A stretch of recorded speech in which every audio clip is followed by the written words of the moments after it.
শীতকাল শুরু হওয়ার সাথে সাথে চারিদিকে নানা রকমের মেলাও কিন্তু শুরু হয়ে গেছে জোর কদমে। আজ সেরকমই একটি মেলার সন্ধান দিতে চলে এসেছি। এটি হলো খাদি মেলা। উত্তর চব্বিশ পরগনা জেলার খাদি মেলা, যেটি অনুষ্ঠিত হচ্ছে মধ্যমগ্রামের সুভাষ ময়দানে। আর এই মেলাতে রয়েছে নানা রকম জিনিসের স্টল। বিশেষ করে যদি জামা কাপড়ের কথা বলো, তাহলে নানা রকম সুন্দর সুন্দর জিনিস এখানে রয়েছে, সেটা ছোট বড় সকলের জন্য।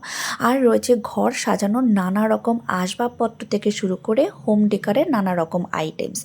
আর রয়েছে আমাদের সকলের প্রিয় শীতের পিঠে পুলি। তার সাথে রয়েছে অনেক খাবারের স্টল। শুধুমাত্র জামা কাপড় বা ঘর সাজানোর জিনিসেই নয়, ইচ্ছে মতো খাওয়া দাওয়া ওখানে গিয়ে করতে পারো।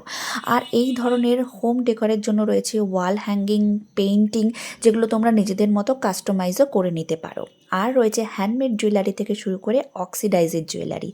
তাই মেলাপ্রেমীরা ঝটপট একবার ঘুরে এসো, আশা করি ভালো লাগবে।